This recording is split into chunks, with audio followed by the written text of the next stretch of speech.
Welcome back, everyone. We are here on Island Money 365 in the studio. And today we have Simona Zanetta with us. Yes. I was going to say another name. I'm like, no, I was going to say, no, not Mona. Simona Zanetta with us. And I'm so happy to have you in the studio. Welcome to Island Money. Thank you so much. Thank you for having me. Oh, okay. So, can you hear me good? You can hear me good, right? Perfect. Okay, wonderful, wonderful. So I'm going to give you a bio because you're doing amazing things. And by the way, we are friends through LinkedIn. And we met through our mutual friend, our friend. But I wanted to say I am so proud of everything that you're doing. Honestly, every time I see you put something on LinkedIn, I'm like, oh my God, I feel like I'm winning too. I'm like, yes, sister, yes, keep doing your thing. So let me introduce all the amazing stuff that you are doing. So you are a registered nurse, health equity consultant, and life skill coach with over 20 years in healthcare, primarily as a cardiothoracic surgery nurse. You got it, girl. I had to emphasize that one. I've been practicing. Witnessing disparities in healthcare delivery to Black and Brown communities, you founded Simona Zanetta Consulting Services, LLC, female-run, minority-owned agency. Hello. Yes. Get it? That's what I'm talking about. Simona's consulting agency focuses on addressing health disparities by examining options, obstacles, and opportunities related to health and wellness. She offers seminars on community health practices, health advocacy action, conquering personal health crisis, and preparing for careers in healthcare. Her mission is to empower underserved communities with tools for health and success through awareness, support, and self-advocacy. I love that. Simona's vision is to promote overall health and financial growth by educating on wellness and business etiquette. I love it. And, I had a previous episode, I had a chiropractor on here. I know people like saying, where's so much, doctor in the medical field? Well, most of us immigrants are in the medical field, okay? That's right. Hospitality kind of industries, right? Taking care of people. That's what we do. Exactly. So give me a break, people. No, but what I want to ask you about as we jumping in, I'm going to get to all those questions. I should put out there to the audience, like, question I want you to answer for yourself and really think about as we go through this episode is, are you getting the proper care from your provider? Because Simona, that's what we're going to be hitting on today. Are you getting the proper care from your provider, right? As an immigrant myself, when I first migrated here, where do most of us go? Because we don't know the system yet. We go to the community clinic. Absolutely. Right? When I first migrated, the first person I had was a little old lady. She was so kind, passionate, and she cared. But when she retired and moved on, I felt like I did not get that same care anymore. Right.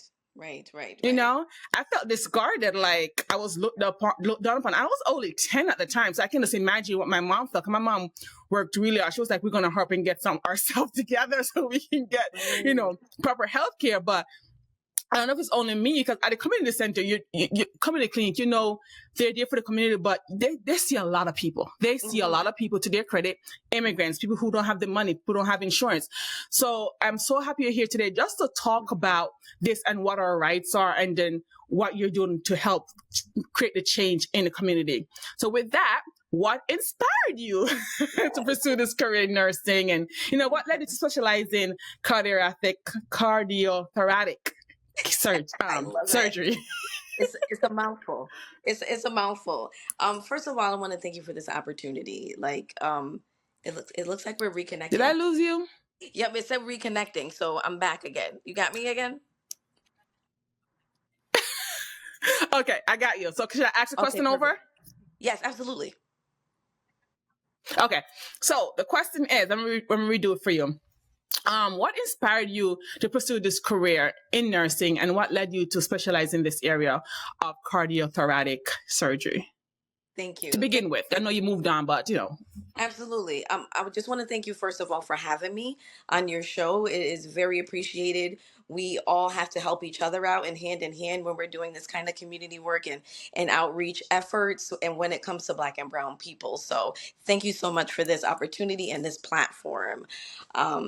So what led me to this, nursing, first of all, was not my first choice of what I wanted to be when I was in high school. Like, this, I wanted to be a teacher. There was so many other things in my mind that I wanted to be when I was in high school. But I had some life lessons that I went through, dealt with family and living with other people, secondary to a parent having some issues with substance abuse.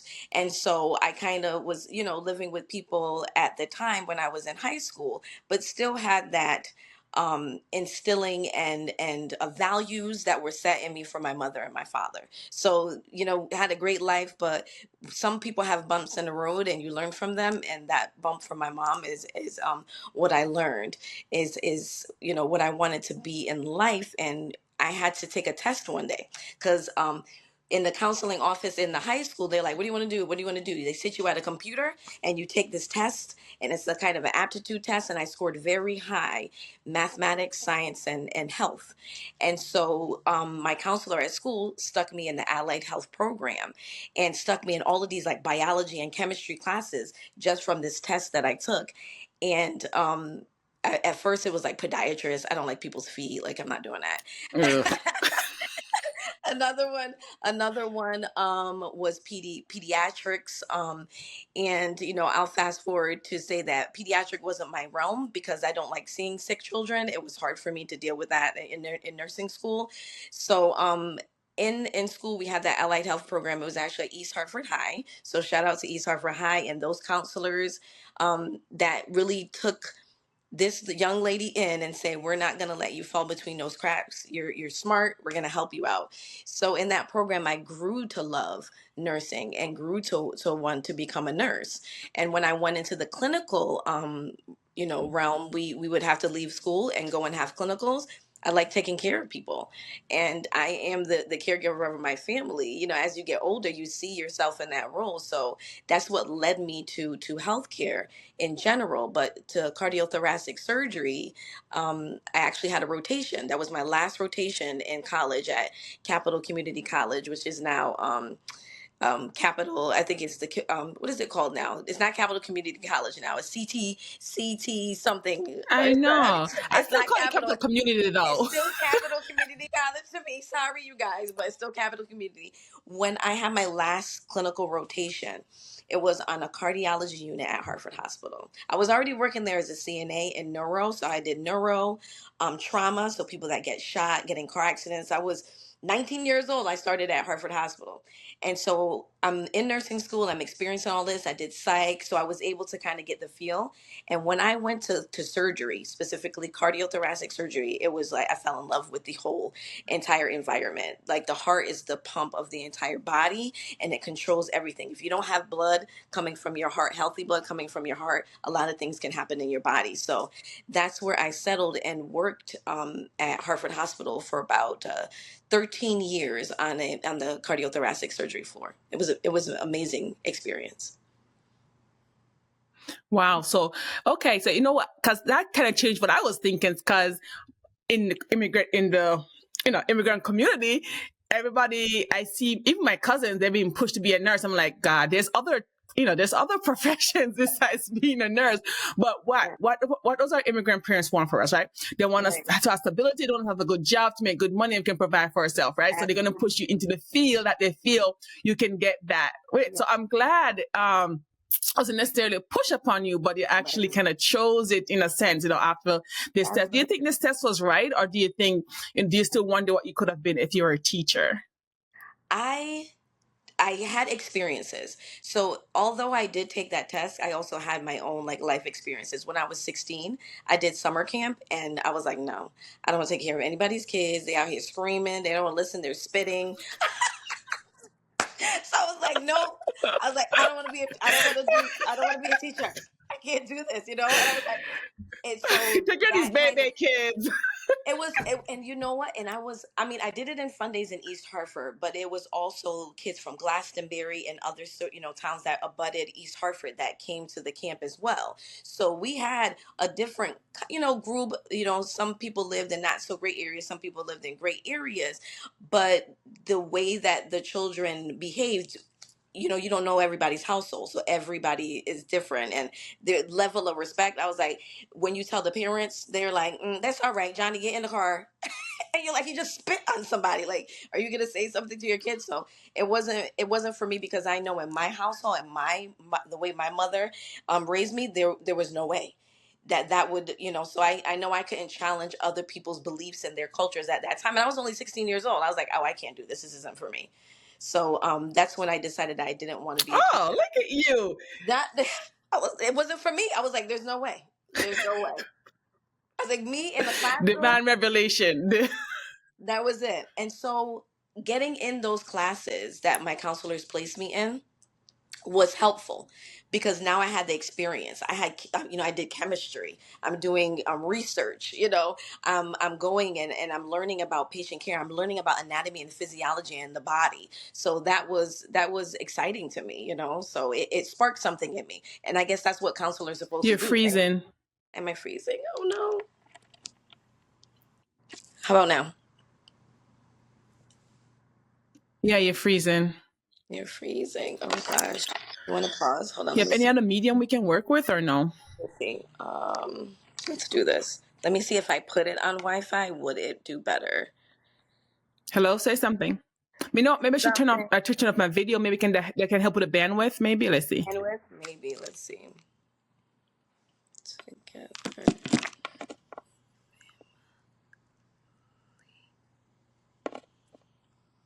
First.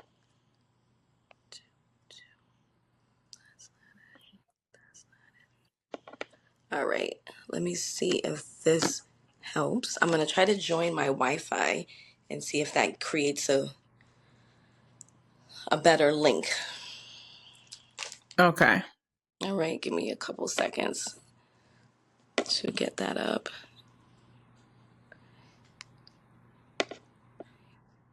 And you don't have any other computer, right? No, my daughter, unfortunately, my Chrome, she messed up, so that is not working right now. And then my cell phone, I was trying to download it, but it won't allow it to get download. Somebody was trying to use my credit card in San Francisco, and the Oh same, Lord. yeah. So I had to pause my credit card, and you know how that goes when you have automatic things like Apple. Mm-hmm. So it would not. It didn't pay for it because I had to order a new credit card. So to try to download something on the phone, there's no Mm-hmm. So room. you just went through the Chrome server. How did you connect through Chrome or what? Right now, I'm connected through my regular cell phone, and it's the app that I'm in. Okay, it's the app. Okay. Yeah. So, can you see me, or am I like off screen right now? No, your off screen is fine. I took myself Okay. off screen. Hopefully that will help with the bandwidth a little bit. Okay. Because yours is uploading slowly too. Like mine is at 99%, yours at 23%. So I'm wondering why you're uploading so slow too. That's so weird. I know. Let's see. Mine is at 23%. This is a pretty, like, I have nothing on this phone. This is All right. Hopefully it won't take too long. Because usually at the end of the recording, just uploading 2 seconds. So this is looking scary. Oh, great. Oh, wait. Let's see. Do you have any other phones at home? I have my work phone, but I can't. No. I'm saying that in case you have to put this phone down and like it upload for a little bit, like maybe a half an hour after we end, can you just leave it on? Oh yeah, I can leave this on. Yeah, I have like 2 other phones. This isn't Okay, my good. regular phone. This is my business line, so that's why I'm surprised that it's taking so long. Yeah. Okay, good. So just in case anything happens, you can just put it aside and make it upload. Yes. Well, wait. Okay, so let's continue. You know, as I said, Okay. I have a. Right, let me come Hopefully, back. my editor won't kill me, but you know, he loves me. I think. You want me to take off a video too? Yeah, stay off video, and then Okay. we'll get it going. Oh, ooh, it's flying! Did it change something? Look at that. Is it flying now? Yeah, look, 82%, 86. Whoa, whatever you did, let's just do it. Let's just stay there. I took it off of Wi-Fi. Okay. Does it go back down to the low percent when I do that? No, you're good. Wow, what I put it on happened? Wi-Fi. I put it on the Wi-Fi. Oh, okay. Yay, There we Wi-Fi. go. We're back. Yay.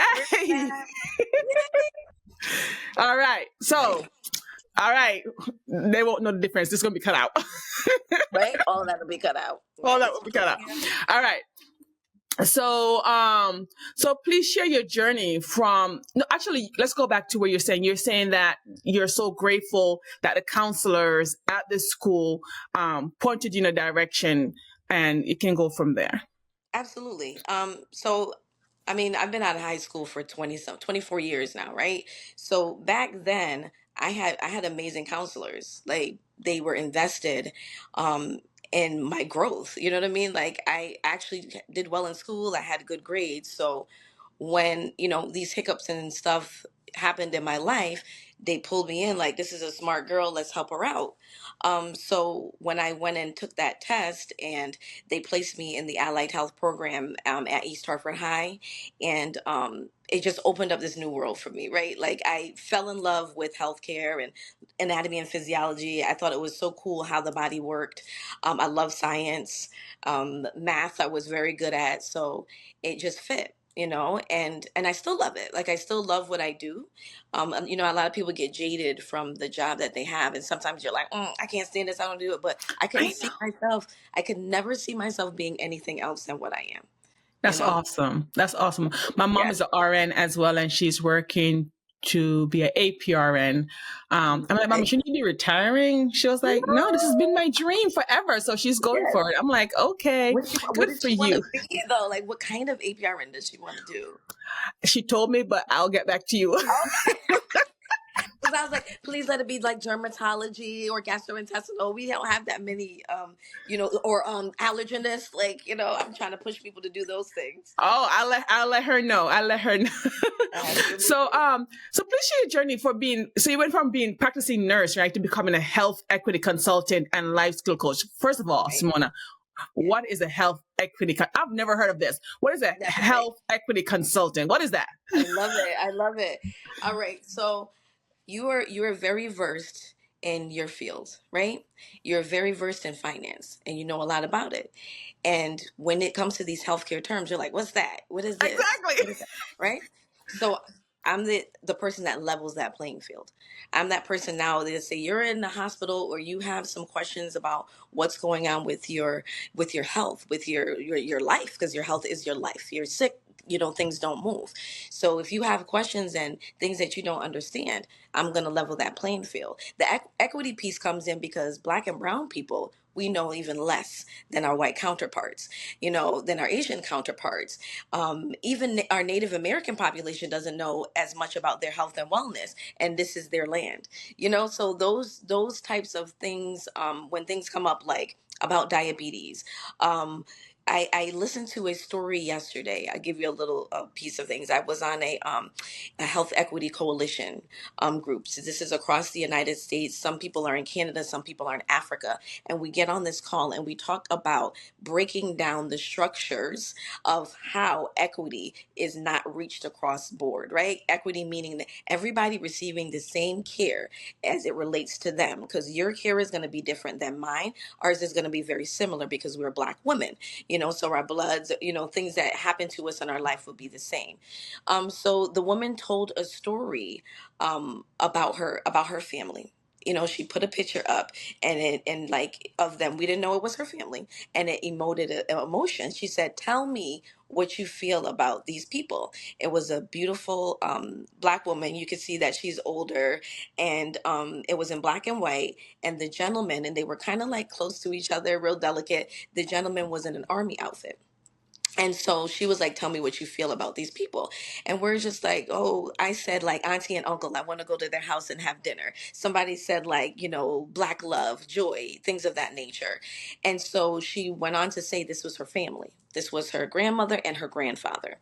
And then she said, the woman in the picture is my grandmother, and she was the life of the party. She cooked food every Sunday. Everybody came over and had dinner and everything like that. And she had a diabetes, and she had an amputation, and it crumbled our family. right? So you Oh see the man. emotion you get. You were pulled in by the story. This is her grandmother, and you know how you feel about that person. There's somebody in your family. You go to their house and you like, imagine if something happened to that person, and you don't know what to do because there's no one medical in your home. Now, how are we gonna get care for this person? Their leg is gone. They cannot walk. How are we gonna assist them to walk? Do we need a bed? Do we need all of these things? Now it's unraveling and happening. Simona's coming in. Nurse Mona is coming in to level the playing field. Now I'm going to tell you what you need. I'm going to tell you how to get it. And I'm going to tell you how to advocate for yourself in a way that doesn't feel like you don't know what's happening. The purpose of the advocacy and creating equity across the board is so people understand how to say to somebody, this is what I need, right? And so learning and listening to that story and hearing those things, it's a lot of the stuff that I experienced in working in a hospital where I'm the sole person in there, only Black girl in the room, and they're telling this person about themselves. But I'm like, do you know their life? Like, do you know what they went through? Do you know why this person ended up on drugs? Do you know why this person didn't understand, about diabetes? And one of the patients they gave me this pill, a white pill, and told me to take it. And I thought this was a magical pill. And this magical pill was going to cure my sugar. That's what, most people call it sugar, We like know cure little the sugar. sugar, little sugar. It's not a little sugar, people. Not a It's little sugar. But none of the educational piece was put forward in a way that that person could understand that it's not just that pill, is that you need to make sure that your diet is right, that you need to count your carbohydrates, that you need to exercise, that you need to keep your weight at a certain level, so that is the level of playing field that I help our people meet. Because it's sometimes in our healthcare providers' minds, like everybody should know this. Like, but we went to school for this. Like, you went to school for financing, and I'm like, girl, tell me, please teach me, because I don't know. You know what I'm saying? Like, so why wouldn't people not know what to do with their bodies, even though it belongs to them, but they don't really know the chemistry that's going on, the anatomy that's going on, the biology that's going on in their body, because they need a professional to teach them. So that's where I come in. So is there one of you in every hospital, or is this unique to you where you are? It's like, can I find Monas everywhere when I go to a hospital and say, excuse me, I need a health equity consultant? Who is that? Absolutely, yeah. So not the term health equity consultant, but we can also say, I don't feel comfortable with the care that you're giving me, and I would like to speak to somebody that understands my culture. And that's the way that in which that we have to say it. Like, do you understand how to take care of a Black woman? Like, do you understand the percentages? Are we now talking about the books? Or are you going to listen to my story and what I've been through and what I do eat? Or are you going to think in your mind, oh, she just eating a whole bunch of sugar, and that's, don't Black people like collard greens, macaroni and cheese, and fried chicken? We get these stigmas pinned on us. Women like but yam and banana, you know what I mean? And like, I like healthy things, so, and I don't eat those kind of bad things usually. So the stigmas that get placed on us when we are laying in a hospital bed and we are vulnerable and we don't know what to say, sometimes us as a culture, we lash back out with anger or get me out of here, but the real way is that you're not getting me, so I need somebody else. And it's okay to say that. So you will find Monas, because you will find the Northern Connecticut Black Nurses Association Inc. You will find the doctors that care about their patients. You will find the National Hispanic Nurses Association. You will find the Nigerian nurses that are in there. But you need to sometimes find people that are going to take care of you, and it is just asking. Caucasians, white people, they don't have to ask for it because there's a plethora that come into the room, and the way in which they treat people is different. A lot don't want to admit that, but it is because they have their own stigmas about race and people's races and the way that we live our lives. So when you are in the hospital, or you're in a situation where you don't feel comfortable with the care, fire that person and get somebody that is listening to you. Find you a Nurse Mona, find you a Black Wow. nurse or a Hispanic nurse. Wow. Good Yeah, to know. Be absolutely. empowered. Be Ab- empowered. there you go. So I wow, that's a lot to take in, Mona. I'm taking it all in here. So, what other significant disparities have you observed in the healthcare system? I know you're saying that yes, we have the right to ask who we want if we feel that we're not being understood. So, we're not being rude or telling people to be disrespectful. I'm just Right. saying, honest, and if you don't feel understood or you feel like you're not being listened to, you have the right to say, you know what, can I have someone else? But what other disparities are you seeing, especially as affecting the immigrant population and the Black and brown community as well? Because I know even in my family still, we do a lot of bush. I'm not going to lie to you. We do a lot of natural remedies That's what first, I am. right? Bush tea, And then yes, we come to lemongrass you. and tea. Yeah, yeah. So, disparities. Our culture is thought to be one culture, right? When it comes to Black people, we get grouped into this one culture thing. We are so different, just like every other culture. Like you've got a plethora of Latinas or Latinx or Somos. You have a plethora of Caucasian kind of different cultures. And we need to advocate of the way that we live our lives and let people know how we're living. Am I freezing again? Yeah, a All little right. bit. Let me pause for a second. Because you got blurry for a second too. I didn't move or anything. Don't kill us, editor. We're getting it together. I Okay. know. Yep. Back to advocate Disparities. and disparities, right? So every culture has their different thing going on when it comes to the way in which we live our lives, right? And the foods that we eat. When it comes to disparities, when you walk in the room and you see the person, yes, of course, you're going to know what the race is and, who they are in the bed, right? You're looking at them, you've read their chart and everything like that. The overall arching should be when this person is laying here that is they're human and that we need to talk to them about their story and not just read about somebody else's opinion on that person, because that's a lot of the ways that we get into trouble of how to care for somebody properly. So, for instance, I worked in a cardiothoracic surgery unit, and after I left practicing at the bedside, I actually went to case coordination. So that's a discharge planner in the hospital. So my job was I still stayed in cardiothoracic surgery, and a little bit of medicine because we had a step down unit. And my job was to create a plan for somebody to safely exit the hospital. So that's what a case manager does in the hospital. You look at stakeholders, insurance, what can be paid for, what items people will need when they leave the hospital. I had a young woman in the ICU, Black girl who was 30 something years old. It was her second open heart surgery. So, open heart surgery is they saw your breast open, right? And they take a rib cage and they open up your chest.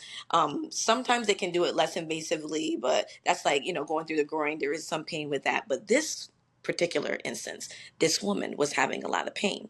She had chest tubes, and chest tubes are about that big, and they Oh go my about gosh. this long into your body, and they go out to something called an atrium. That is, it's creating a negative pressure system in order to get the blood out of the body and the fluids that we put in there during surgery, right? Because we have to pump people, they go on bypasses, and so white blood cells, everything's there creating all of this juices basically and blood in the heart cavity, and you don't want to squish the heart. So she's got these chest tubes, she been put back together, and she's in there in tears.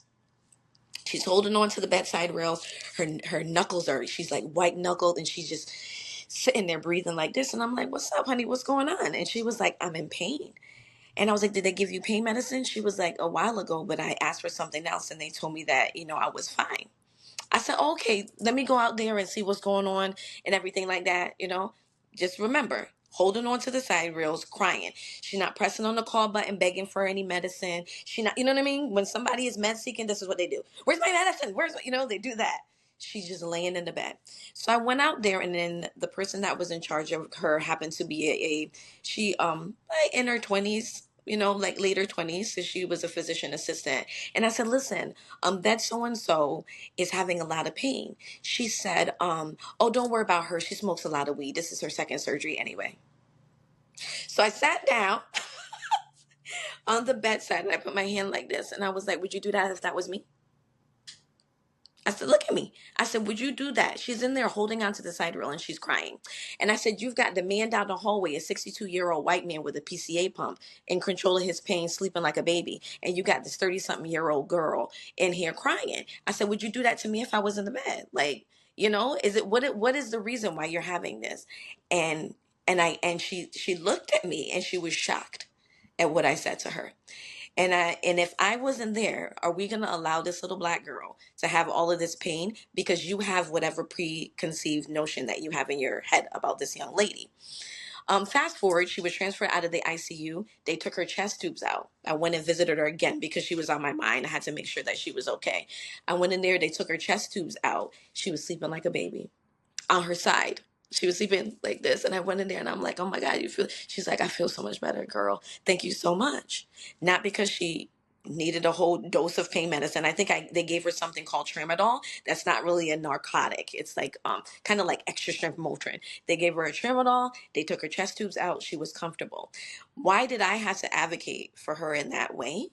Instead of you looking at that person, instead of reading whatever is in your chart, you looking at her and saying, this isn't right. She's in too much pain. We need to figure this out for her. You know what I mean? So that is what we call equity. Because the 62-year-old man was fine. Mm-hmm. Why isn't she okay? Mm-hmm. So get up and do something about it. And that's the kind of stuff that I would do. That's the way that I would advocate for people while they, were in the hospital underneath my care. If I'm in reach to them and I see something that is happening of that nature, then I'm going to make sure that I'm there. And this is why I love nurses. And as I said, my mom is a nurse and my half sisters is in the medical field. Like, there's a lot of people in the medical field. I'm the only business person, okay? I'm the black sheep or whatever I am. We need you.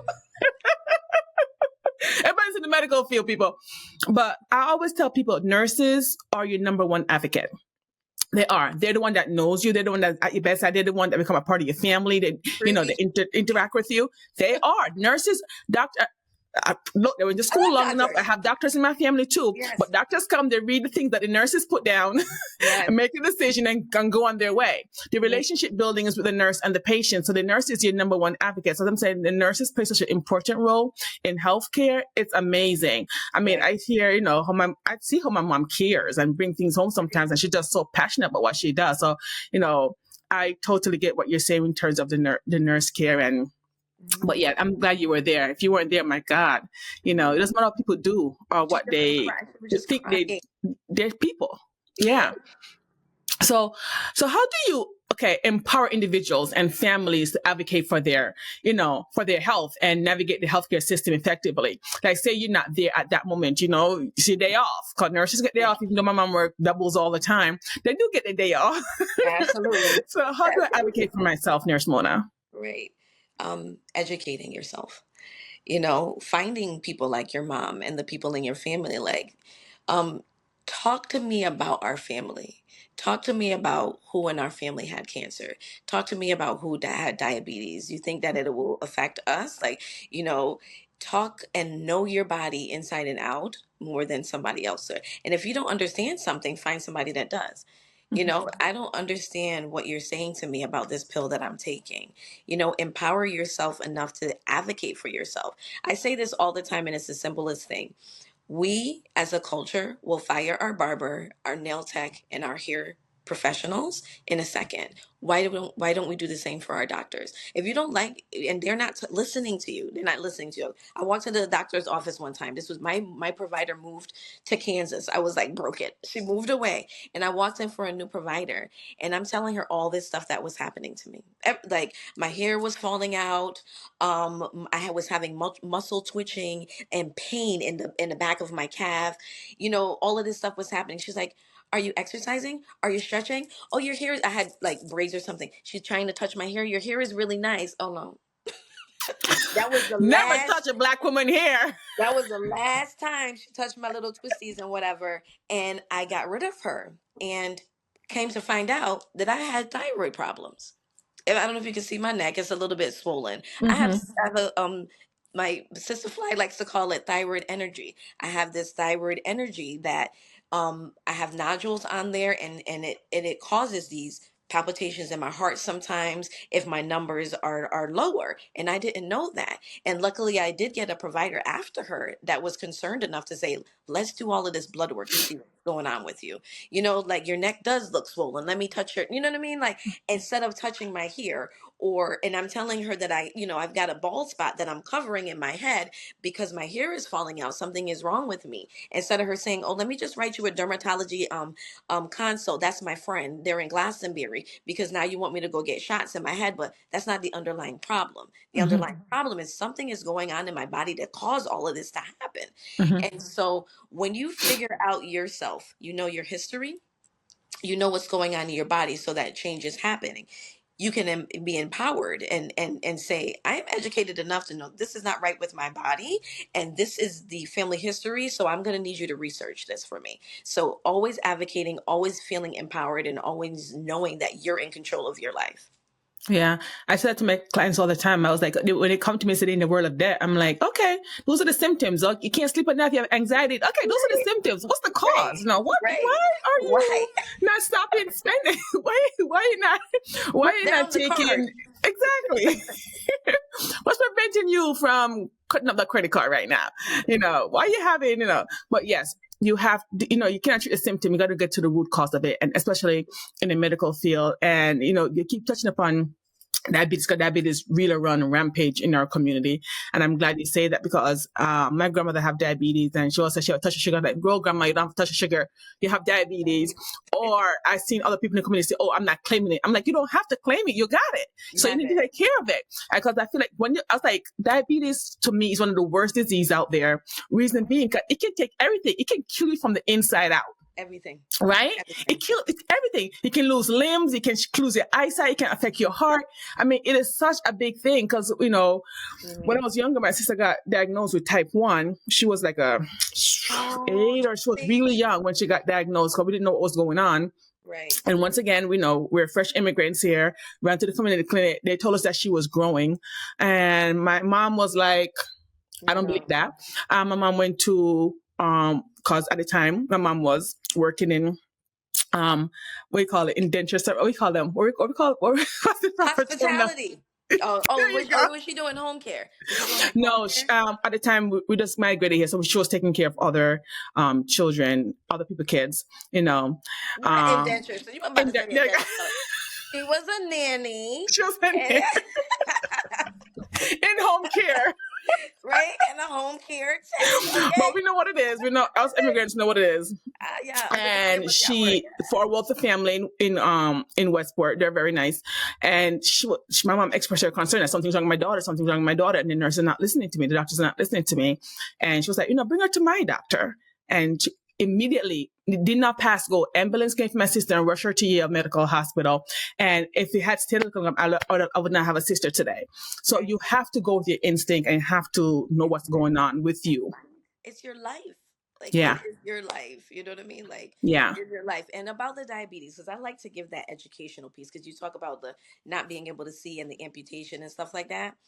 Now, the reason why you can't see, you can't, your kidneys are shutting down, is because the amount of sugar that we're taking in, almost everything has sugar in it, because carbohydrates break down into sugar, and that's the chemistry of it, right? You eat a potato, it does have sugar, it's starchy, it will break down and become a sugar. You eat a piece of candy, it's going to break down and become sugar in your body. Your pancreas is not acting effectively to gobble up that sugar. So because it's not acting effectively to gobble up that sugar, you've got an abundance of sugar in your body. It's a crystallized thing. So those crystallized things go behind there and sit on your optic nerve.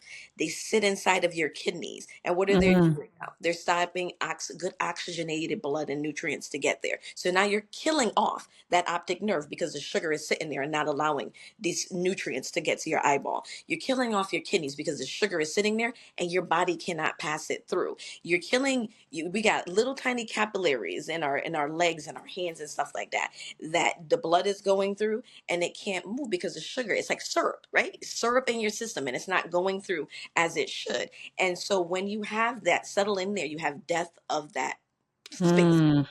Things are dying. It becomes necrotic. So your leg dies, gets chopped off. because of what you're eating, and you just have to find ways in order to gobble up that sugar. You know what I Yeah. mean? So, Nurse Mona, I know you talk about potatoes and stuff. Let's talk about the Yeah. food that we eat. Yeah. Yam.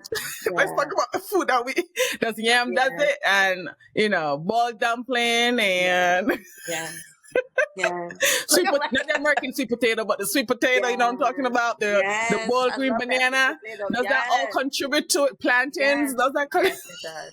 But let me tell you something. They're healthy and everything in moderation.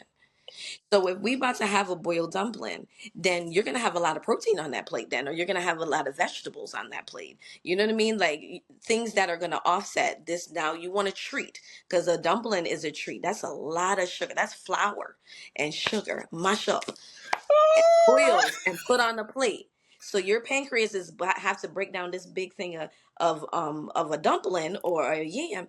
Where is your lettuce? Let's give my body a break. This don't have lettuce and your vegetables and stuff like that. Not no sugary dressing like the French and stuff that we like to put on there. We're talking about fat free Italian, nobody creamy stuff.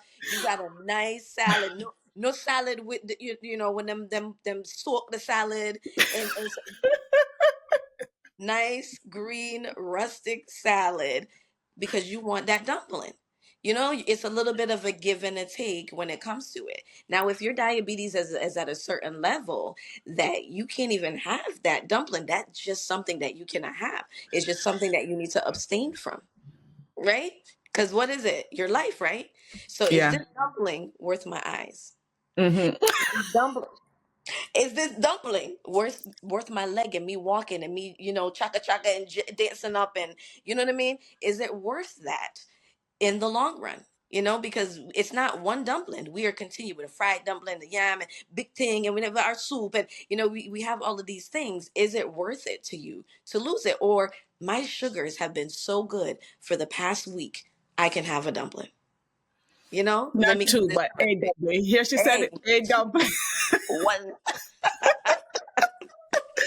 Discipline practices. So I tell my clients, discipline practices. Okay, so Absolutely. I will practice as well. I'm good. I'm Absolutely. telling you, I'm so good with money, but that when it comes to that fried dumpling, and granny made the best dumpling. So I'm like, Right. while it's fried, while she's frying it, it's going. Like Yeah. honestly, there's never any to sit down Can't and eat debate. because all the grandkids are like, just take one and eat it as it comes to the Yeah. pot. Yeah. Ours in Barbados is bakes. So we have bakes and they're so good. And they're like fluffier, like a little pancake, but fluffier. So I Hmm. know it's so good. They hit the plate, you eating it, you got the syrup, you mixing it up. So Yeah, exactly, exactly. We can do yes, it. We can do it, family. We can do it. we can do it. We can do it. Listen, I don't eat meat anymore because the hormones they inject in the animals affects my thyroid, Hmm. right?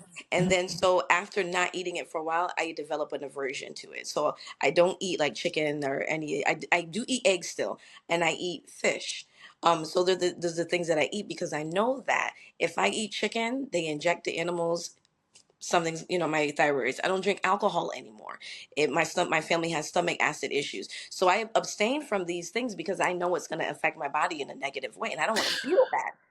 When you go home, when you go back, do you go back to Barbados often or good? When you go home, do you feel like the meat is different there? Because I cut out meat too.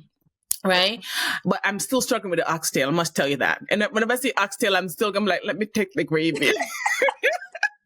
But when I go Yeah. home, I feel that the body responds, especially my husband, he's diabetic. When he go home, he doesn't respond the same way. His diabetes doesn't respond the same way to the food as when he's here. Yeah. So I'm thinking, the difference in the growing and preparation and the care of the animals. Yeah, well, we have fresher farms. There's not like a lot of antibiotics being used. We don't have money for that in the islands. So the chicken gets sick. The chicken are gone. Like we can't use that chicken. You're not gonna inject it with antibiotics to make it feel better so somebody can eat it because Hmm. whatever that chicken experience, you're gonna be eating it. We do that a lot here in the United States, whereas we don't do that home. And we have a lot of farmers in the islands Hmm. where that is the way of life. Like this is their living. They have to grow these yams, bring it down to market to sell it in order to pay for water in their house, or you know what I mean. So it's they don't have the access to these antibiotics to inject, or to whatever kind of fertilizer or pesticides that they are putting in the soil. It's just pressure on the island, and there's definitely a difference. Even my kids talk about it when they go on the KFC. The first place they go when they go back to Barbados. Do you think they come into a KFC? My kids will not. They won't eat KFC here, but as soon as we are on a KFC, right? That's the first Yeah, place we go same when we thing in get Jamaica. I'm like, there. guys, we don't eat KFC in America. What are you Yeah. doing? And It's they're like, tastes it tastes different. like lemon. So, okay, so as we're talking about money, how is our like individuals' financial position affected by this? It's a big deal. I mean, in order for us here to get healthy foods and vegetables, we got to go to bigger supermarkets. In Hartford right now, just and on the north end, can you think of a major supermarket? Mm-mm. No. How many fast food places can you think of? Every On corner, Albany even Avenue itself. bodegas. On Albany Avenue itself, how many fast food restaurants can you think of? Tons. Yeah, You got tons of chicken spots, fried stuff, yeah. access is not available to our people. Why? Why is there not I'll use Whole Foods, but that kind of a space on that side of town. Why are our people getting this garbage food funneled into our neighborhoods, and we that's what we're gonna afford. It's there, it's accessible. You got a dollar menu. It was a dollar menu, now it's a $2 or $3, but it's accessible. You got that little bit of change to feed your family. Hmm. We're not gonna go and look for Hmm. the healthier salads and stuff like that. That's not gonna Well, the fill the bus don't hole in go the up body. there. The bus don't go to West Hartford Center, Blueback Square. Nope. And for you to bring all of those groceries, and then you don't have no money anyways, I gotta go take this bus over here to get there. It's like people are going through a lot right now, and our population has been going through a lot for a long time. Hmm. So now when are we gonna level the playing field where it's not that hard for us to afford these healthier foods and in abundance? Because a salad is not gonna fill a hole in a kid's stomach. Like No. we're gonna get the food that's we about to get this bread. You know what I mean? Like you're gonna get this bag of rice and stuff like that, so that we make sure that we feed our families in a way. Like Yeah. we're gonna get this Kool-Aid because we can't afford that juice, right? So we're Hmm. gonna get this big, and we're gonna put a whole bunch of sugar in. Great, they got the they feeling good, and they go into bed without a hole in their stomach. So us advocating to get. I've been on the kick for this for a long time. When is that grocery store coming there? Like at one point, I wanted to like get people together to fund getting that grocery store on the north end of Hartford, because there is a Stop and Shop on the south end, but there Yes, is there not is. one on the north end. We don't have the access. We have to go all the way to Bloomfield to get food. So to me, that's a problem. We get like farmers and stuff like that bring stuff in, but it's not readily available all the time. It got to be in the summertime.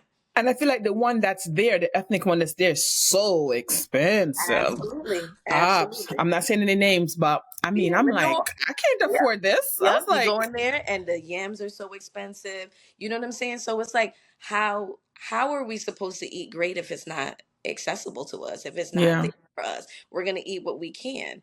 Mhm. And so in that as well, I do educate people on how to eat healthier and not feel so hungry and stuff like that. So when I do talk to clients and patients and stuff like that, I do help them to get those resources and make sure they find those farmers markets and know when the dates are available and when they're coming to the neighborhood, so they can access that and come away with a bag full of groceries instead of a little bit of stuff. So Yeah. um, And even the food pantry, do you think the food pantries have healthier options as well? Sometimes. So it Sometimes. depends Okay. on the kind of donations that they get. A lot of the times when food pantries get food is us cleaning out our cabinets of what we don't want. And it's usually canned and boxed items, which have a lot of sodium. Anything in the middle of the aisles in a supermarket. So when you go to the supermarket, if you're somebody that has health issues that you need a heart healthy diet, you got hypertension, diabetes stuff, you should be staying in the outside aisles, because that's where all the produce is. If you go in a supermarket, now you're going to notice all on the outside. bedside, you've got fresh fruits, vegetables, you've got your meats, you got fish, you've got milks, dairy, they're all in the circle around it. Whereas in the aisles is all things that are packaged, that are Mm, that been you're sprayed with right. pesticides or whatever, canned items that, whatever that's in there that don't last long. So the food pantry gets those kind of items, which is unfortunate because people that don't have a lot of money go there, but they're just trying to eat. Um, when you are donating, this is just a tip for people. When you are donating, look for lower sodium items to give to the food pantry, and things that seem a little bit more healthier to provide. Like a lot of people donate bread, wheat bread, stuff like that, that people can have some nutrition, more than just nutrition, but good nutrition Yeah. from. Good, because they usually like they refer to the grocery market, so they give you a bag to go shop. So I know that when I take my bag, I'll make sure I'll do that stuff. Because you're thinking food Right. pantry, you want things to think you're thinking things that last a long time because you don't know when people are going to Absolutely. come in. So that's why Absolutely. that's why I buy those things because I'm like, okay, this can last a Hmm. while for whosoever is Right. coming. Fresh produce have to Absolutely. go immediately. So Absolutely. that's my thought. But money. So, Miss Nurse Mona, what's your relationship with money? Tell me your money story. What's going on Relationship with there? money. Let's see. My relationship with money. I feel like I'm always I get in a good spot, right? And I've paid off my bills and my debt is down. And usually it was the time when like you get your income taxes check and I'm able to pay off all of this stuff, right? And then as a nurse, we can make money. Like I can go and I'm a nurse. I can go and travel and make thousands of dollars, but I have my kids here. So money is accessible to us. So it was like if I spend it, I can get it back. And that was not a good thing because, and then I didn't know much about insurance until I got older. I had insurance policies, just from working at the hospital, they would provide these insurance policies, but I didn't know much about it, and I was always on that I got to do overtime to take a trip kind of thing, because again, the money was accessible. So it was easily spent and easily got back. So I feel like it's an okay relationship. you know I feel like we're not dating anymore, but like, because I'm coming more You into still it. have his number. I still have that number, so we dialed or whatever. And in this past 2 years, like I think that's when I got connected with you in this past year. I started learning more about it and kind of appreciating it and not overspending because it's always a problem where the it's not there. Well, I'll take this money here and then spend it on this. Whereas I didn't realize how to make my money work for me. Like, you think about money working for you, you think about the stock market, to be honest with you, you don't think about these IRAs or Roth accounts or anything like that. I just learned that in the past couple of years. There's nobody there in the hospital when I was working to be like, all right, you need to do this, and my mom, and my dad didn't educate me on that kind of stuff. So this past couple of years, so now I'm like decreasing that and increasing my equity, owning property, and like the car thing, like you buy a car and you think your car is like gonna last forever, nope, as soon as you drive it off a lot, it goes down. So I'm um happy. I'm happy to hear that because yes, and that's why I work with the organization as well to provide financial literacy education because my mom, I love her to pieces, and a lot of people in my church, because my church is all Jamaican, it does happen, right? And then most of them are in the nursing field or in the healthcare field, congregate and they where can you make come money. from. They can make money like I can't, right? I don't work overtime. They can overtime. They can make more money. Oh, yeah. And my mom was on that train. My mom was like, oh, we went on a trip. I just work some overtime. I just do some doubles and we have the money. I'm like, no. And you're like killing yourself. You're like, I'm going on vacation tomorrow. I'm about to do 20 doubles. Like, oh, I'm like, I was like, you are making more money than the median American, than the average American. I'm like, you are making more money than my husband and I together, mom. I was like, you can manage the money you have better and still have a fabulous life, go on vacation and have all that and have money left over. She's like, I can't. I was like, yes, you can. So I had to start with my mom. And when I got her, and I was like, okay, my business is official. I can do this. If I can get this yes. lady. Oh my God. I started with my family too with health coaching. And I was like, listen, this is what we got to do. Because it's not going to eat, you know? everything from like bowels that be calling me. I'm like, yep, da, da, da, da. So yes, our family are our testers. Yes. But yes, and because you can make more money than me, you should. Do Absolutely. it and be reckless with your money. Because sometimes, as I said, it's the healthcare fee, right? If you get sick, you see sick people all the time. What's going to Right. happen? What's going Absolutely. to happen? And you don't Right? have that like Exactly. anything to like. I didn't at one point. I didn't have anything to fall back on because I was paying for school and and working. So at one point I was like, I don't have anything to fall back on, and it was a scary space. Yeah. What if I got sick? Like, what am I gonna do? Yeah. There's no doubles anymore. There's no doubles. So, Mm-mm. you know, so tell me about your migration story. Tell me your family migration story. Break it down for me.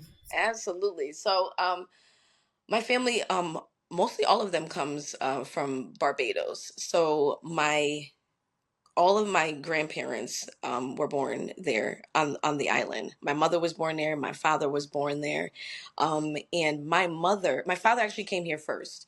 He had a scholarship at a college in New York, and was playing soccer, and so he played soccer there, and brought my mom with him. Had my sister first, and then had me, and so he decided that he didn't want to play anymore.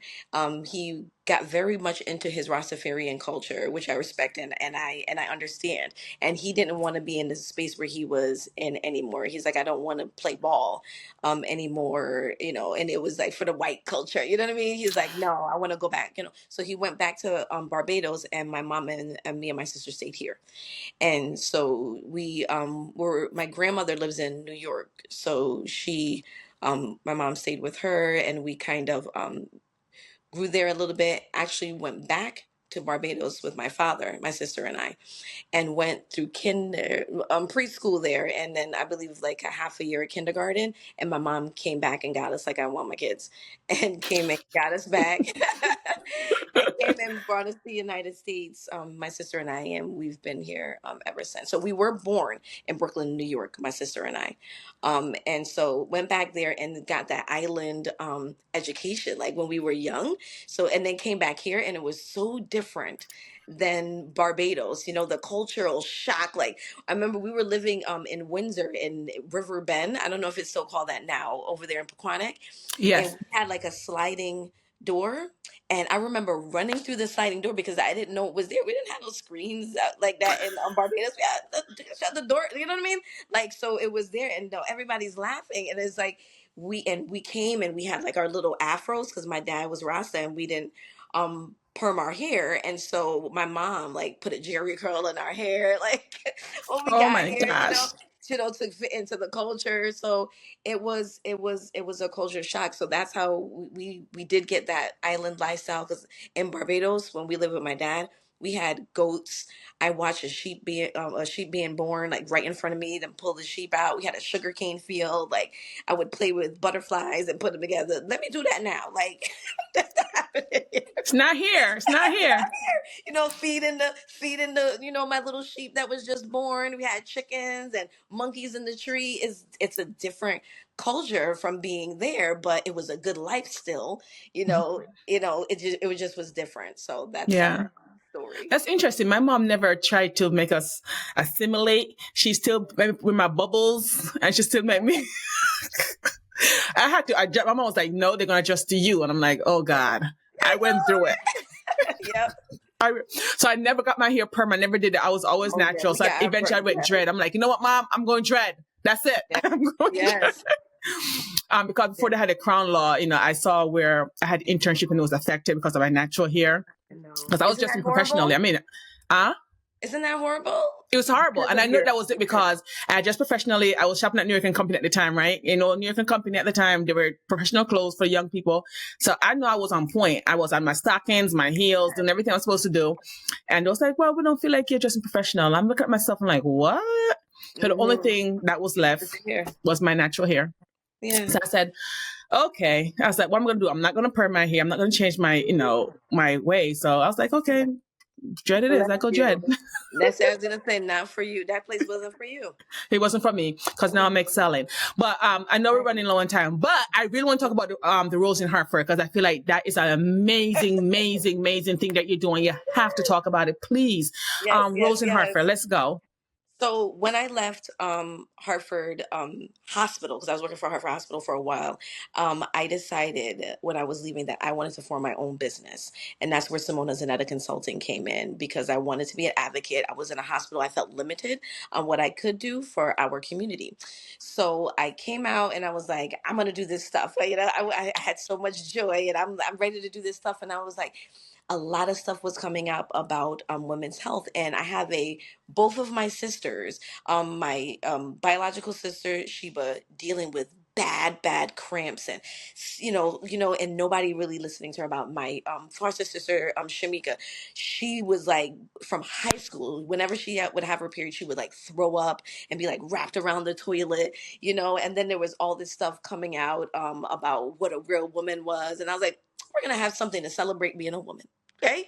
And so it birthed a Rose in Hartford. And I connected with a friend of mine, Maisha Macon of the Sister Circle Hartford, Women Empowering Women, and decided that we were going to do a women's wellness celebration.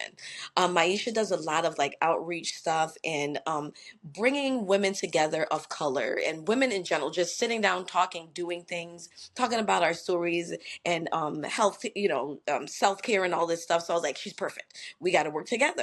So we did this, and without any funds. This year we like charge our vendors, but last year we had no money, and we're like, we're gonna do this. I said, Maisha, we got to get Pratt Street. And so she was like, I'm on it. She emailed, she was calling people. That's the kind of That's the energy she center of has. town. When I saw Pratt Street, I was like, what? And I was like, and Simona! when we got it, we were so like excited. Like, is this gonna be beautiful? It's gonna be amazing. We got T'Challa Rock, Sister Fly, with the Fly Movement, and Dr. Lucinda Canty to come on the street of Hartford, and talk to people. And That's talk to huge. people People don't about understand. That's huge. huge about health and wellness. We talked about menopause, about Black maternal health, and how Black women die 200% more than our counterparts in childbirth. Like 200%. That's more than the full thing. It's more than 100. We're dying in childbirth. So what are we gonna do? So we come out there and we tell our stories and we celebrate. And we've reached so many people. This year was our second year, and we had one of the young ladies that was homeless that was counseled by the Fly movement, by Sister Fly and her team. They gathered around this girl and, provided tips for her, just empowered her. She came back this year and found us. And thanks and said, I just want to thank you so much for having this and just having something be accessible to us, and showing us that people care. Like, you just out here and you care, and it's not like you're just doing this for a photo op or anything like that. You're just showing us love. Mm-hmm. And for me, that's a win. If one person comes back and they're affected by what we have done, or have been able to grow, or their life has been changed in any way, then that was a win for myself and Maisha. So that's a Rose in Hartford. And we chose a rose because that is who we are as women, right? Roses ever change. If you ever have a rose bush or a rose that is planted, you could pour whatever on this rose, it's gonna grow back. We grow thorns, we wilt, but we always come back. We learn, we grow, Mm, and we adjust. So that's why we chose that rose to I symbolize. love it. Because people always look Yeah, at rose as and always talk about the thorn part, right? The part that stick you, but they never exactly, talk exactly, about the beauty, except on Valentine's Day. But they always talk about the exactly. thorn. Right.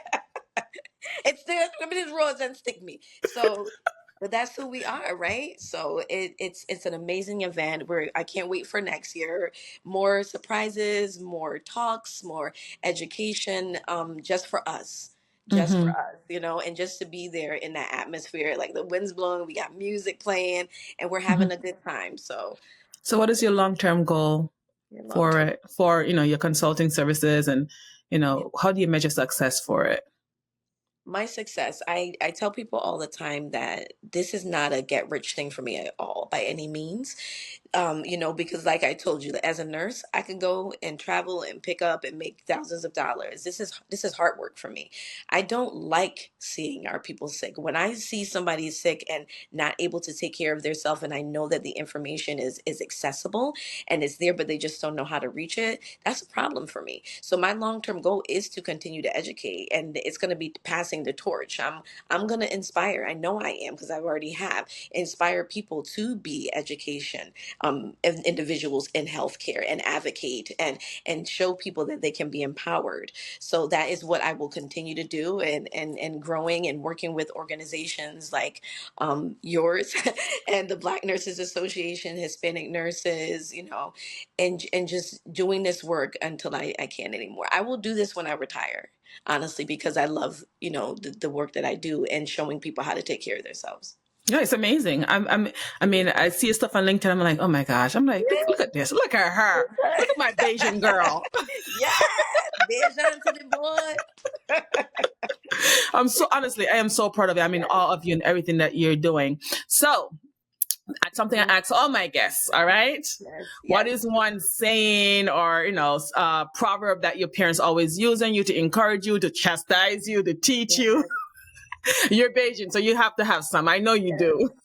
I'll go with my dad first. My dad, because both of them, my parents are similar but very, very different. So my mom is very fancy and like that classic Black woman, like, makeup, and my father is Rasta, and he taught me so much about the Bible. So my brother unfortunately was killed in Barbados. He was shot in the stomach, and when we went to the funeral, I was like breaking, and I'm crying, and my mom was like, Tony, Tony, and then she pointed at me, and he grabbed me and he whispered in my ear. She said, Simona, life is going to go on, and you have to keep moving. Like, life I go on, he said to me.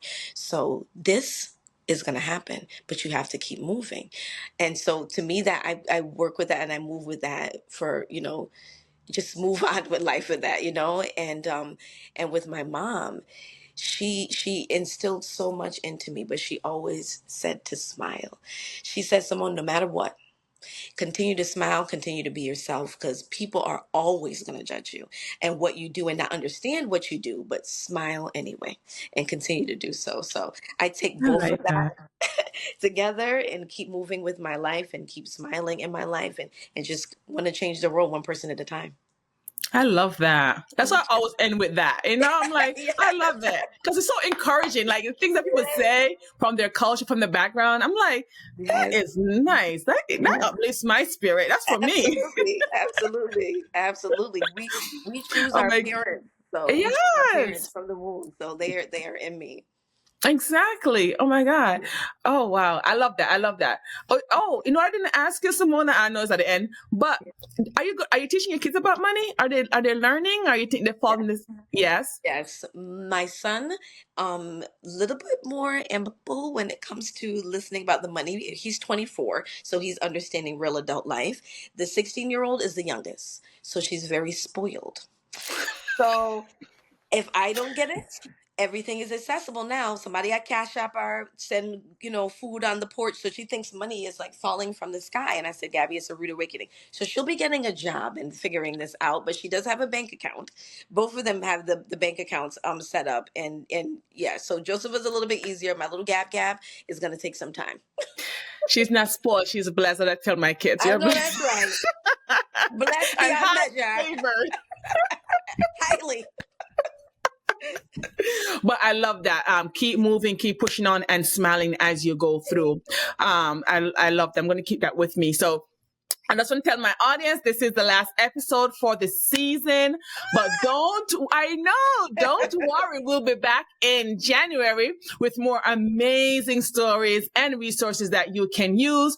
We are also in the process of looking for sponsorship for our podcast to keep us, so keep us in your prayers, y'all. We're here. So while we're on our break, we're going to play our most popular shows, right? So we're going to keep it going. We're not going to just drop off the face of the earth. The face of the earth. We're going to keep playing our popular shows that you can keep listening to them. But until next time, remember, keep your money IRA. Yay.